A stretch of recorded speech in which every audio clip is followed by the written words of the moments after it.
Hey, it's Justin Rademacher with eXp Realty, and today's video is going to be talking about long-term versus short-term rentals and what is right for you. So let's dive into that a little bit.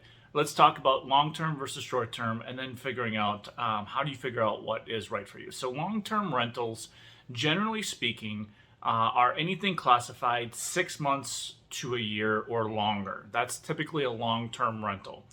When you're speaking about short-term rentals, generally speaking, those are going to be 3 months or less. It depends on where you are, but generally that's how it's classified. That sweet spot in the middle between the 3 to 6 months is generally specified as a midterm rental. So for today's purposes and today's video, we're going to be talking about short-term versus long-term.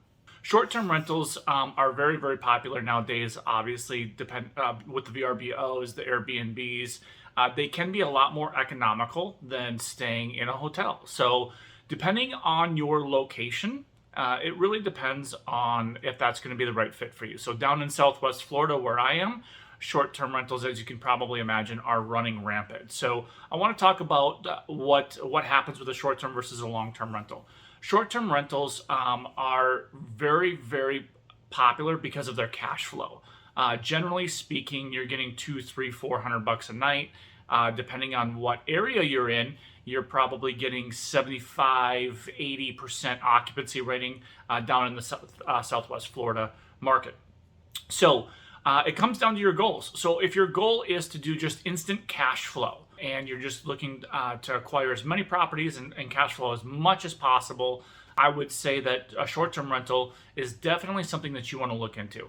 Regarding a long-term rental, that's usually a longer-term play as well.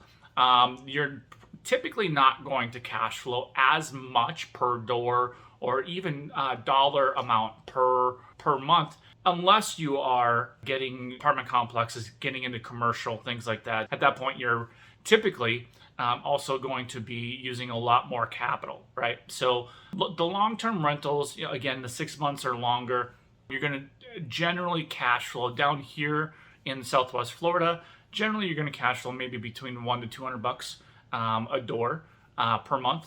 Up in Minnesota, where the rest of the team that I work with is located, generally speaking, you can get anywhere between $200 to $300 a door, which is a little bit more profitable. So it really ultimately comes down to what your goals are. So if you're trying to cash flow an extensive amount, you're going to want to do that short-term rental, but you're going to want to make sure you're in the right market.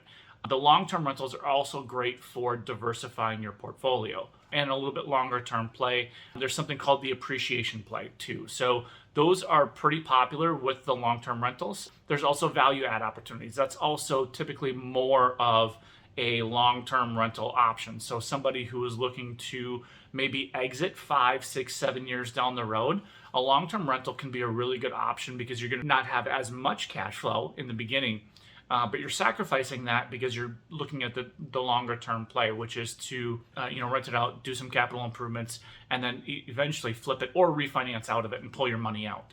In a nutshell, that's the difference between a short term and a long term rental, and hopefully that helps you figure out what's best for you depending on what your goals are. So if you have any other questions regarding the short term and long term or even the midterm rental market down here in Southwest Florida, I would love to help you out. Again, my name is Justin Rademacher with eXp Realty.